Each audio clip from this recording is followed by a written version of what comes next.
चलिए BCA fifth sem जो elective paper है, ओपन इलेक्टिव पेपर मतलब डेटा एनालिटिक्स फॉर जर्नलिज्म, ये इलेक्टिव पेपर है और ये मेनली जर्नलिज्म मतलब पत्रकारिता के लिए जब हम डेटा को एनालिटिक्स करते हैं तो उससे रिलेटेड है। तो ये इसका पेपर कोड है 0334 है और इसका थियोरेटिकल एग्ज़ाम तो नहीं होगा लेकिन इसका प्रैक्टिकल एग्ज़ाम होगा। तो प्रैक्टिकल एग्ज़ाम में 2 पार्ट में होगा, ये एक रिटन एग्ज़ाम भी होगा और इसका वाइवा भी होगा। तो दोनों चीज़ों के लिए आपको रिटन एग्ज़ाम के लिए और वाइवा के लिए थोड़े से इस सिलेबस पर ध्यान देना होगा कि इसमें होता क्या है, सिलेबस क्या है। तो इस सिलेबस और यूनिट में क्वेश्चन किस किस तरीके से आ सकते हैं, तो इसके लिए आप पूरा वीडियो देखिए। पहली यूनिट का पूरा सिलेबस दिया हुआ है इसमें और इंपॉर्टेंट क्वेश्चन क्या बनते हैं, टॉपिक्स और वाइवा किस तरीके से आप इसका आंसर दे सकते हैं। तो उसके लिए क्वेश्चन को आपको देखना होगा। तो पहले फटाफट से देख लेते हैं कि पहली यूनिट में सिलेबस क्या है।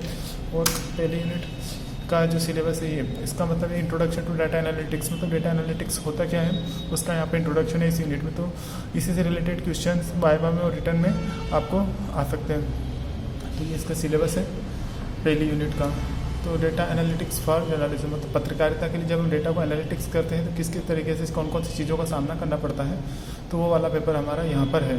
तो इसका प्रैक्टिकल एग्जाम होगा जो कि 40 मार्क्स का होगा, 10 नंबर का इंटरनल मार्क्स होगा। इसका पेपर कोड ध्यान रखिएगा 0334 है और ये पूरी तरीके से प्रैक्टिकल एग्जाम है। प्रैक्टिकल एग्जाम 2 पार्ट में होती है, इसका पहला पार्ट होता है रिटर्न और दूसरा वाइवा।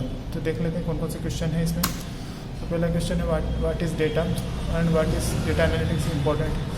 डेटा क्या होता है और डेटा एनालिटिक्स इतना इंपॉर्टेंट क्यों है, इसके बारे में आपको समझाना है। या फिर घुमा के भी पूछ सकते हैं कि डेटा किस तरीके से क्या क्या टाइप होते हैं और डेटा को कितना इंपॉर्टेंट क्यों रोल दिया जा रहा है आजकल। तो दूसरा क्वेश्चन देख लेते हैं व्हाट इज़ डेटा एनालिटिक्स, मतलब डेटा एनालिटिक्स क्या है और एग्जाम्पल के साथ समझाना है एनालिटिक्स की ज़रूरत क्यों है। तीसरा क्वेश्चन है व्हाट इज़ स्प्रेडशीट्स। स्प्रेडशीट क्या होती है, मतलब जब भी हम डेटा को रो और कॉलम के माध्यम से डिवाइड करके जब सेल बनती है उसमें अगर हम कोई एक्शन परफॉर्म करते हैं या कैलकुलेशन करते हैं, सॉल्यूशन निकालते हैं तो वो स्प्रेडशीट होता है। तो नॉर्मली एक्सेल इसका उदाहरण है कि स्प्रेडशीट में जैसे एक्सेल होता है वैसे एक्सेल स्प्रेडशीट बोलते हैं उसको। तो स्प्रेडशीट मतलब होता है रो और कॉलम के माध्यम से कोई कैलकुलेशन का काम किया जाता है। तो नॉर्मली एक्सेल के माध्यम से भी हम स्प्रेडशीट का उदाहरण वो भी है। तो किस तरीके से स्प्रेडशीट क्या है और explain data analytics using spreadsheet से हम किस तरीके से डेटा को एनालिटिक्स कर सकते हैं, तो आपको समझाना है। तो क्वेश्चन पूछ सकते हैं इससे।